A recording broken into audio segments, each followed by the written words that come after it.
Hello, everyone, and welcome to Patriot Underground. Today is January 20th, 2022. Now, today is a very, very important day, so thank you for joining me to discover the truth beneath the surface. I really do appreciate everyone taking the time to listen. So, I'm actually on my way into work this morning. It's about 6:45 this morning, and normally I do not record in the car in the morning on my way to work. Uh, but I felt compelled this morning, and I think it's because of the incredible moment that we've arrived at. Now, I know that a lot of folks out there will concur and they'll say the same thing, and then there will be others who will say, well, I'll celebrate when we actually see some movement. And I understand that. I completely understand that notion as well. I really do. But it's been a long year, folks. And I know that we haven't really been together this entire year. And certainly, but I know that there are a lot of folks out there who have, right from the beginning when I started my podcast, I started it on March 21st, first day of spring of 2021. And I know that there are plenty of people out there in the audience listening right now who have been with me together on this journey right from the first episode. And, I do a lot of reflecting, as folks know, especially when I'm in my car. But, the fact that we're passing this major, major marker today, I mean, it's only a few hours from now. At noon today, we're going to be dealing with an entirely different situation. Now, that doesn't mean, as I talked about the other day, it doesn't mean that necessarily at noon or 12:01, we're going to see the EBS get triggered. We're going to start to see tanks rolling on the streets and all of that stuff. I mean, I think we have to, again, like I've talked about before, if there's one thing we've learned this year, it's that we need to temper our expectations and realize that things are unfolding, but they're not going to necessarily, in all likelihood, will not unfold according to our preferences and our timeline. But that being said, this entire year, it's been a waiting game, more or less. It's been a game of trying to figure out what exactly are the white hats waiting for. And, when I did my podcast the other day after listening to 107 talk about the law of war, and of course, when Juan talks, pretty much everybody picks up on it and adds it to their commentary of their daily news, because clearly Juan, well, I shouldn't say clearly, but it seems to me to be pretty clear that Juan knows what he's talking about. And he's not the only one. Of course, there are several insiders out there. Everybody knows that I love Gene Decode, and I trust Gene and I trust his intel. The same way that I do. But anyway, when he gave this interview with Space Shot the other day, I have to say, it was kind of it was a major moment for me, because I finally realized why this entire time we've had to sit back and we've had to wait. Now, we've theorized about this from multiple different angles. We've talked about, and all of those different theories, I think in certain ways, are all true. And they all have, or at least they have some element of truth to them. But, I could never really figure out what it was specifically that we were waiting for. And now we know. This whole time has been basically a situation where the cabal has been on the clock. The Biden regime has been on the clock for a year. And now, we're finally reached a point where a year is up. And I used to think to myself in terms of reflecting. I mentioned that a second ago. I used to reflect around dates and major events and things like that I always felt like I was expected to, like birthdays and New Year's and things like that. And now it's kind of to the point where I get into these reflective modes when we hit major turning points in this journey, because like you, I'm sure, this journey has really become all encompassing. This journey has become not just a part of your life, really, but your life. It's really come to encompass your life. You know, And it's been a lonely road, like I've talked about. But this past year, all of us have withstood the greatest psychological attack, the greatest psyop in all of human history. Not to mention everything that we've endured before we actually got to that point in order to make it to that threshold, to be able to even take that test. And the fact of the matter is, folks, is that we passed the test. Everyone here in the audience, everybody who resisted, everybody who sought out the truth, who refused, who put, drew certain lines in the sand and refused and said, I'm not crossing these certain lines, and you stood your ground. And most importantly, you weren't allowing the mainstream media to gaslight you into thinking that you should take the blue pill, more or less, take the blue pill and take the injecticide shot. But you didn't do that, and none of us did. It's interesting because towards the end of that interview that Juan did with Space Shot himself made some comments that I could really resonate with. Obviously, most of the interview was really kind of dominated by Juan and all of his intel and all of his information. But right there at the end, Space Shot was saying that really kind of to his audience and to Juan as well, but mostly to his audience that, because he's been doing this a lot longer than I have. I think at least, a few years. I'm not really sure how early he started on this journey, and I, to be honest with you, I'm kind of a latecomer, having only showed up, this past year. But what he said to the audience was that, he wouldn't be doing this, meaning like he wouldn't be doing his podcast, he wouldn't be making videos, he wouldn't be stringing people along if he genuinely didn't feel like there was something massive coming that we had to look forward to.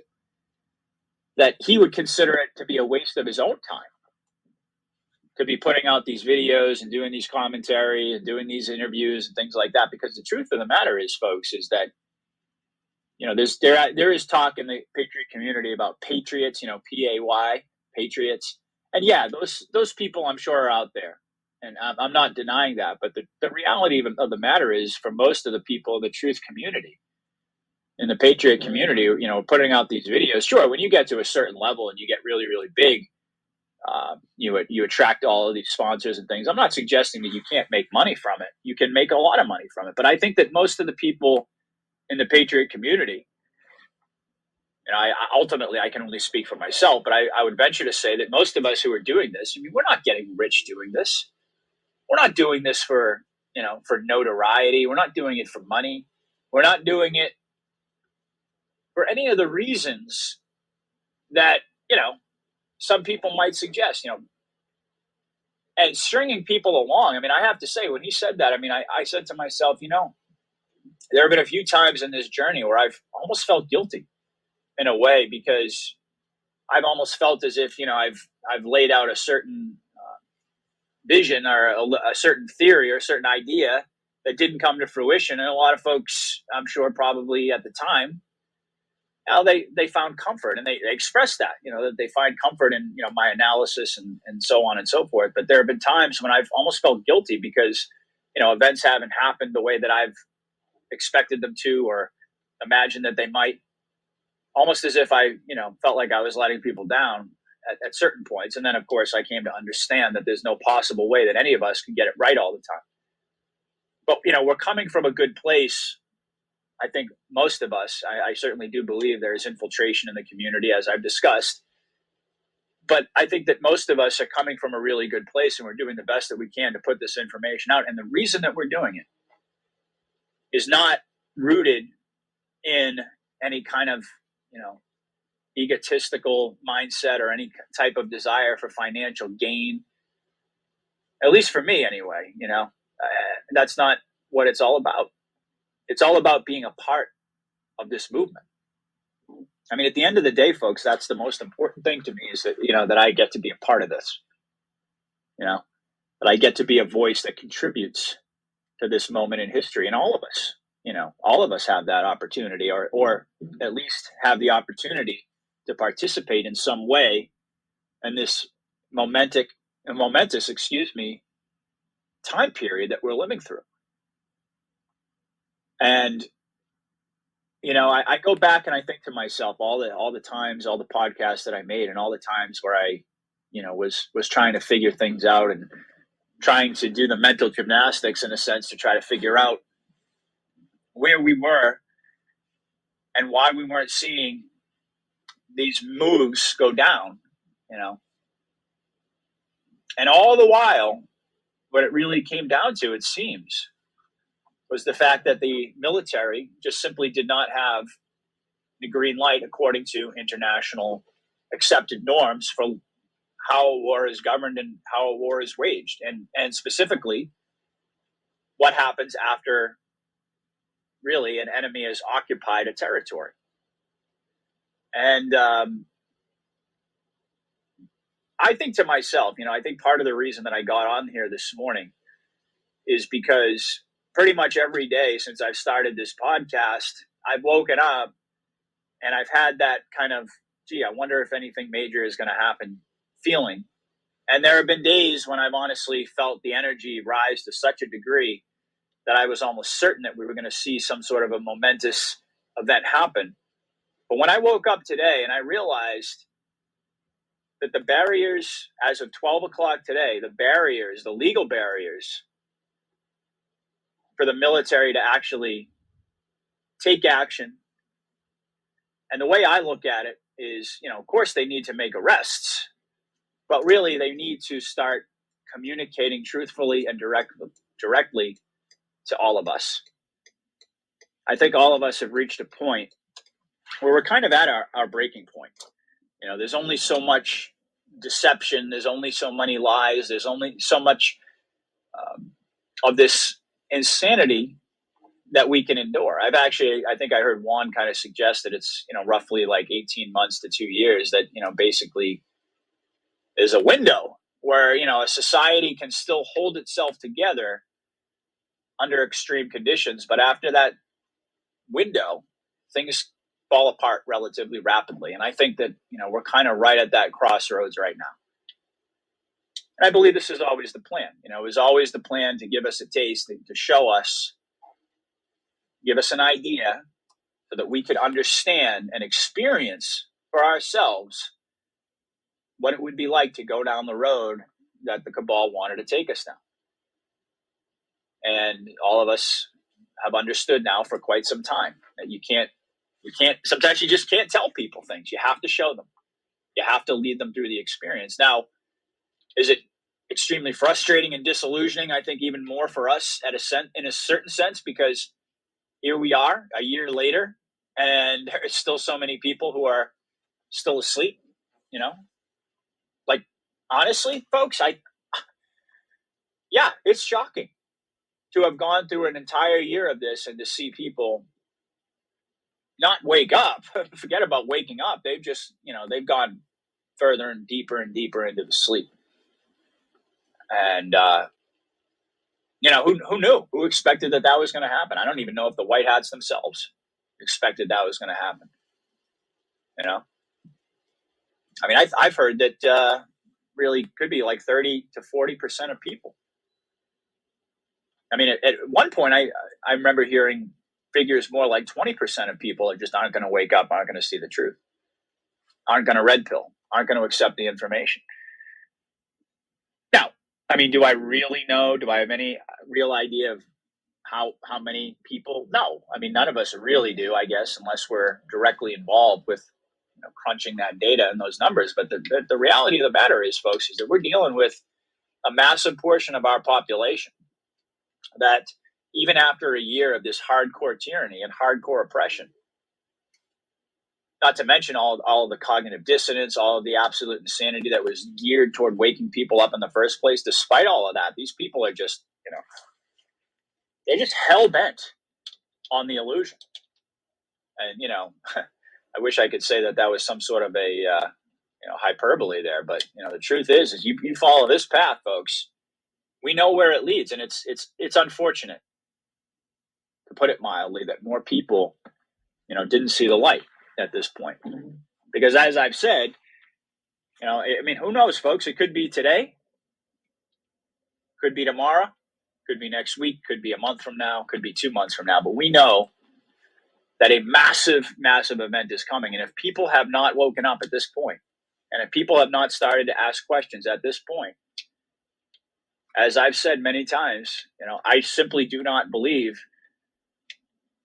that a lot of these people are going to make it through to the other side. I just don't. I think that we've gotten to a point, we've arrived at a point where all of us have been tested over this past year.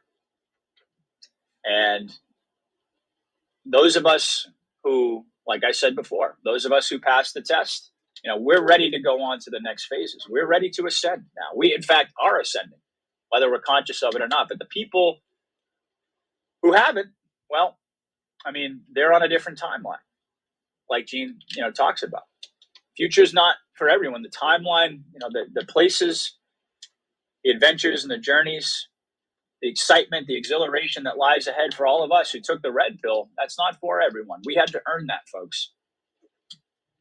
And, the emotional ties that we have to the people who took the blue pill and continue to take the blue pill, well, that doesn't change the reality of the situation. And that's a truth that I've had to grapple with and struggle with now for a very long time. Because as I've talked about, some of the closest people to me, these are the people that I'm talking about. I'm talking about my parents. I'm talking about my family members. I'm talking about my closest friends. I'm talking about my coworkers. I'm talking about basically everybody around me, with very few exceptions. Unfortunately, they chose what they assumed to be, I don't know if they assumed it to be the right path. I'm sure probably a lot of them did. But at the very least, they took the path that they assumed to be the one of least resistance. Of course, they're going to find out. I mean, I guess in a certain way, and in some context, that would be true, because certainly by making that decision, they met with less resistance. But the consequences of that, of course, as we know, I mean, if you take that injecticide, I mean, you're toast, folks. I mean, is it possible to overcome it? Is it possible yeah, absolutely. Is it possible that a lot of people are going to make it through to the other side?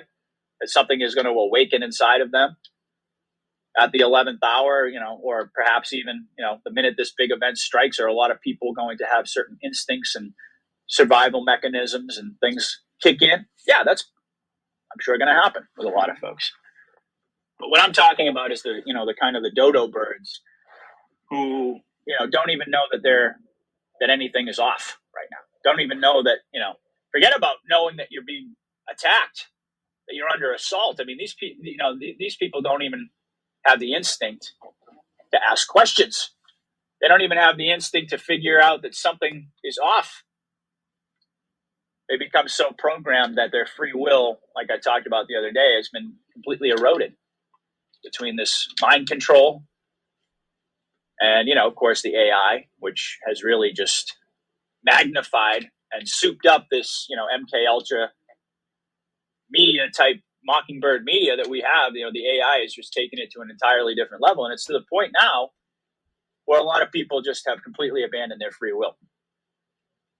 And just, they don't even think in terms, they don't even think critically anymore. That's just the thing. I remember when I was in school growing up, I remember thinking all the time, critical thinking. I mean, it came natural to me. But I also remember being taught to be a critical thinker in school, to being taught to question a narrative, to question authority, even to some extent.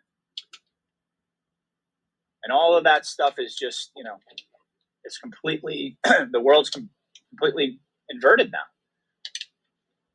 All of the virtues that at one point in time, and I don't get me wrong, they still do, but at one point in time, they were, just universally accepted as being, associated with the character of the American man, the American woman, or I should just go beyond that and just say free people. And people were encouraged to think independently, to be rugged individuals, to question the narrative, to question authority, and all of these things. And yet, here we are in 2022 with all these technological advancements and all of these, which of course pale in comparison to where we really should be right now. In all honesty, so much tech has been hidden from us. I mean, honestly, we're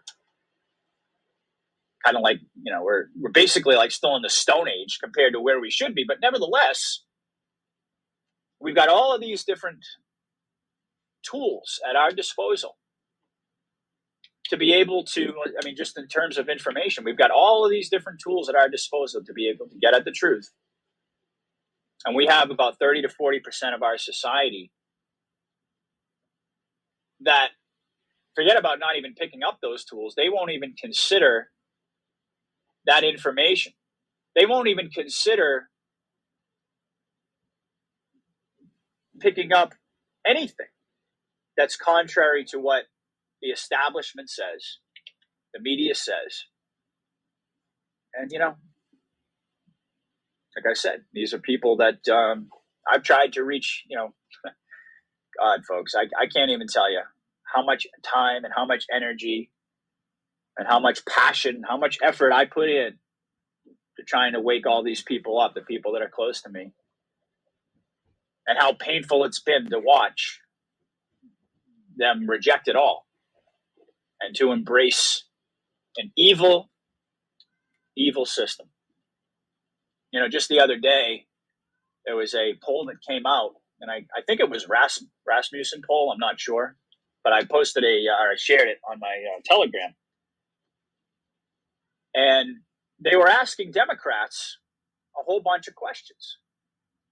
Now, I don't normally, identify with the Democrat Republican thing. I think it's a false paradigm. I've discussed it many times, but that's still the way on the surface that people view political ideology in terms of how we divide ourselves. So be that as it may, they did a poll of Democrats and they asked them a bunch of questions relating to how they felt about what the Democrats, what their elected leaders, quote unquote, wanted to do and were trying to implement with regard to all of these draconian restrictions, like, arresting people, putting them in camps, taking their kids away, the stuff that would undoubtedly cause a civil war. Well, it was very shocking to me to see some of these numbers, folks, I have to say. I mean, we're talking like a majority of Democrats. I think on certain questions, I wish I had the poll in front of me, but I mean, it was close to 60% of Democrats kind of, were okay with arresting people who refuse to take the jab. And a majority of them are okay with, even taking people's kids away or internment camps. I mean, I'm going to have to revisit some of these actual numbers when I do a future podcast just to show people. But, I mean, you can look it up yourself. So the point I'm making here is that I think it's one thing. It's one thing for you to decide what you want to decide for yourself and say, well, I think this is the right thing to do. This is what I'm going to do.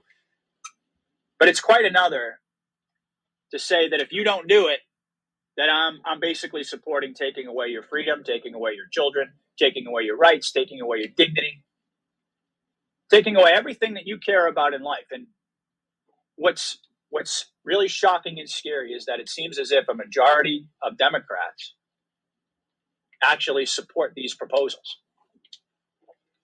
And I have to say, I mean, if you're one of those Democrats, and it doesn't even matter to me at this point, because, we're at war. And as much as I talk about how sad it is that certain people won't wake up, especially people that are close to me.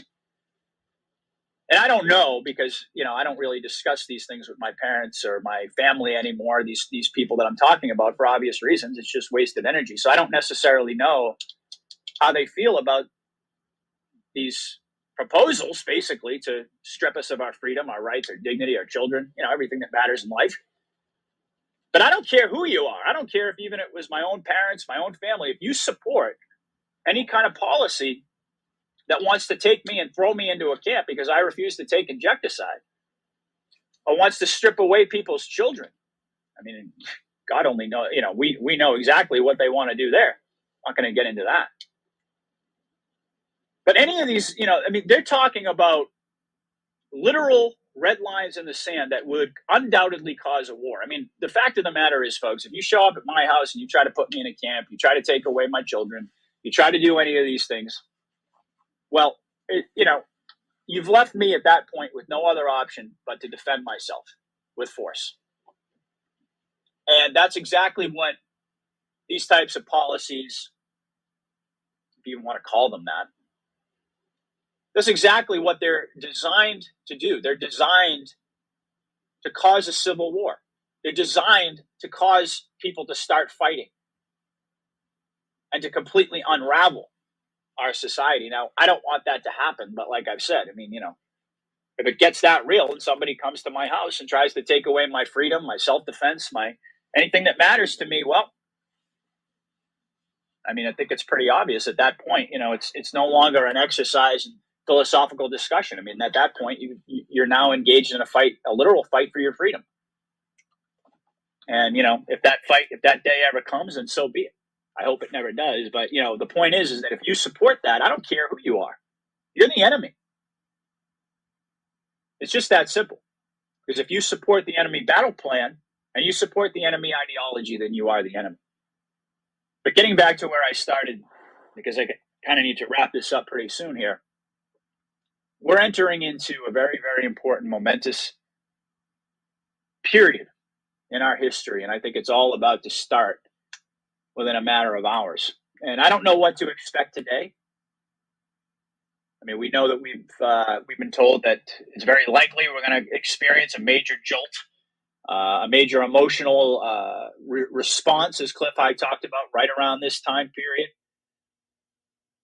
There's been a lot of folks who have been, pointing to this date really, and identifying this date really as a major, major marker, a major turning point, or a hinge, you might even say, that will cause other events to start unfolding. And is that going to also include this Cuban Missile Crisis? Absolutely.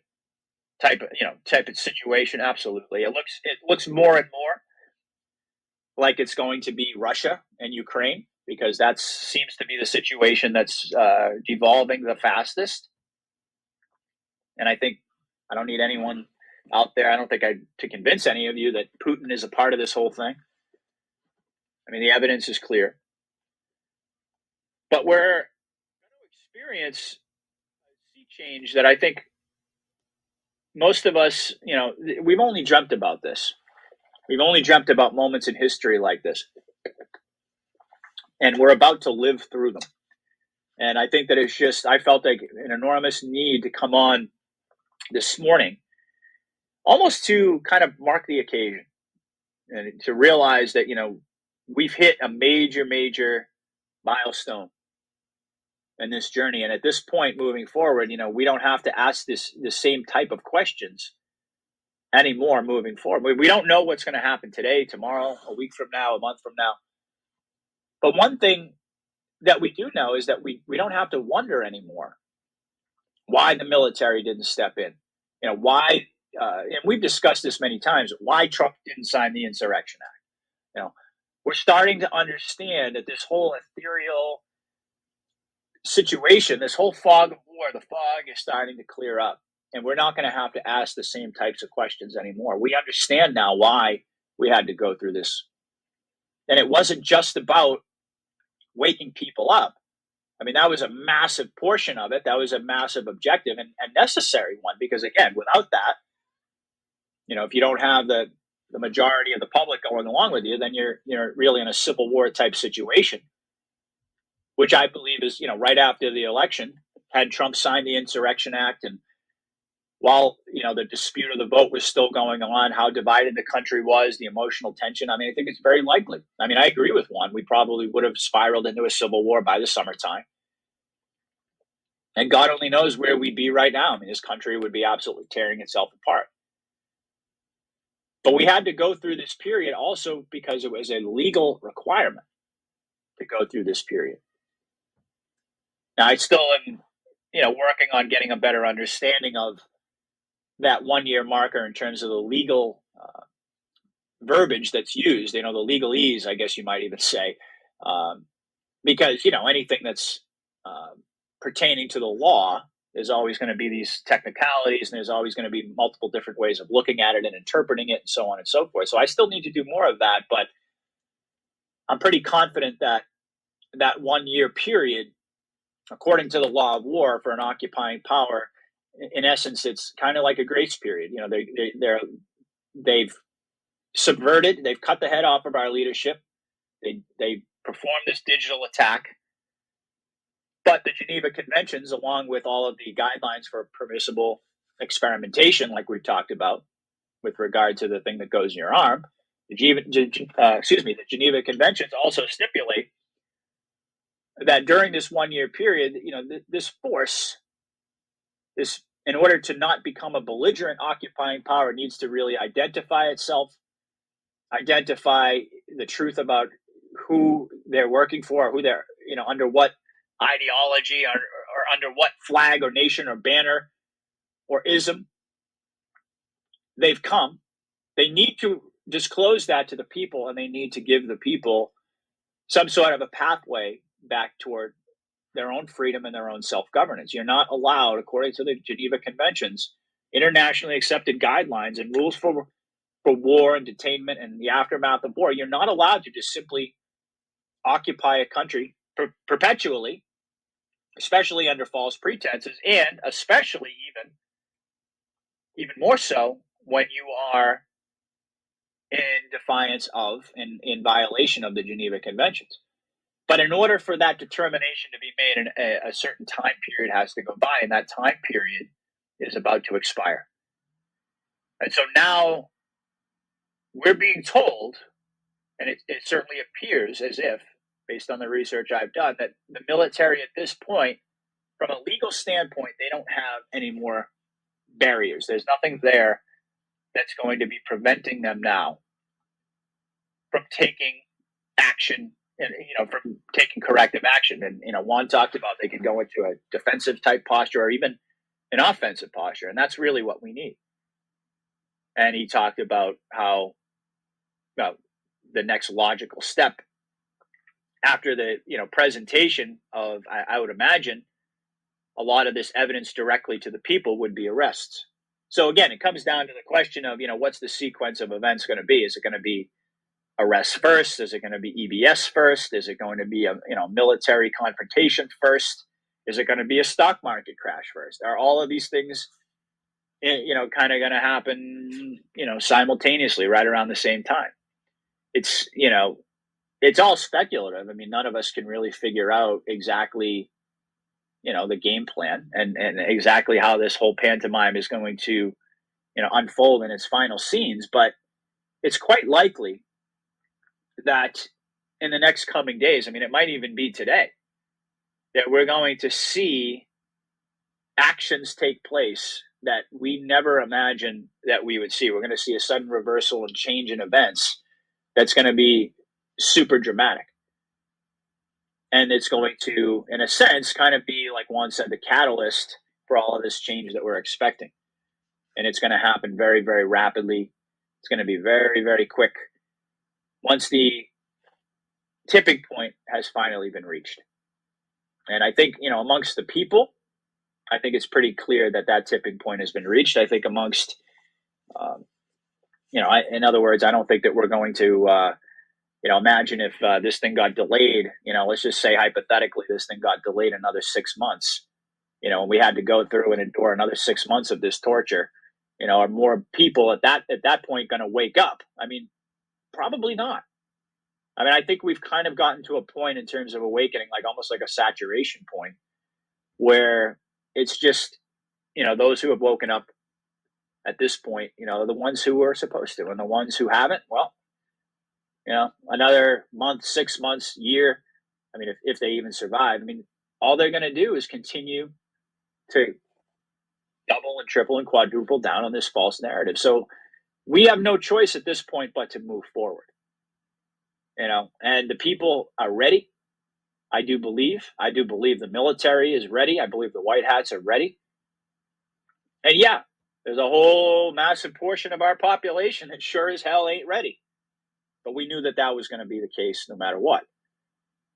I think hopefully, I mean, we were all hoping that the percentages were going to be higher in favor of the truth, but I think it's pretty clear. I think it's pretty clear when you look at the big picture, the overall picture. Do you have 80+% of the population on board? That's still debatable at this point, and it's still hard, very hard for me, given my surroundings, to be confident in that number. So to some degree, I have to kind of, put my trust and my faith in, what, what the insiders, what the main sources of intel are suggesting that is the case. Because judging by, what I see on a daily basis, I mean, we're at like 1% awakening because, most of the places that I go, most of the places that, I mean, for whatever reason, God saw fit to have me, in this location in this part of the country for this time period. But the point is that everywhere I go, I mean, I still feel like the odd man out. I still feel as if everyone else around me is still asleep.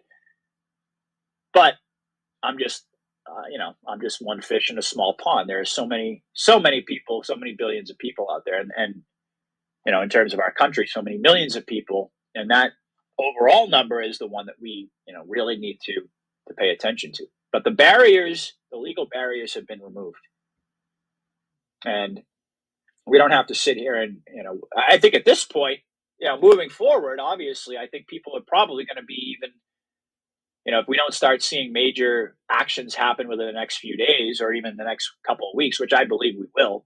But if we don't, I think people are going to start getting even more riled up, and it's probably going to, you know, I think in some ways now that it's been revealed to the Patriot community, more or less, that we all had to go through this 1 year waiting period because it was a legal issue.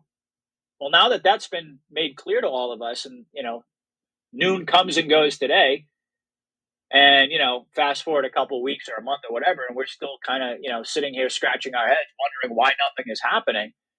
Well, I think that's going to really be even harder, to try to calm people down and explain the situation, and because we've all had it at this point, and we need to see, we need a win. We need to see that major action, that major event. We need verification of our future direction. We need to know that this fight is actually really occurring, and that it really is time for us to bring it out into the open, because we can't continue perpetually to be in a holding pattern, to being in a waiting period, especially when we've been given the explanation, the legal explanation as to why we had to wait this long. And while all of us are suffering and people are continuing to die on a daily basis, I think it's going to get harder and harder to keep the Patriots from really having that moment where everything just boils over, and people just get to the point where uh, they're no longer willing to be patient. Let's just put it that way. So I think it's kind of a double edged sword here. You know, we've got it's an amazing time to be alive. It's a wonderful moment. I mean, I had to, like I said, I just felt like I needed to document this day, because I believe that after noon today, everything changes. The entire conversation, in some ways, maybe not the entire conversation, but the conversation. This is never going to be the same. We have answers now to so many of the mysteries that we're grappling with for this past year. We have a better understanding now, and so where we go from here, I mean, I can only imagine. But it's going to get absolutely insane. I believe it's going to be absolutely insane very, very soon. It may even be today, folks. I mean, after 12 o'clock today, I wouldn't be the least bit surprised if we see some sort of major action being taken. Now, it's also very possible that the enemy is expecting that, and so therefore the White Hats are, you know, kind of like Juan explained, that with our response to weapons of mass destruction, the policy went from mutually assured destruction that we would launch on notice to basically absorbing a first strike. So it could be a situation like that with this kind of WMD digital attack, this Pearl Harbor, as he puts it. Um, that's exactly what happened. It was a kind of a WMD type attack, but rather than launching on notice, and I guess you could say that in that metaphor, that would have essentially been like Trump, signing the Insurrection Act and more or less kind of just declaring war at that point. Instead of that, they took this time period, the military and the white hats, and not just them, but the people.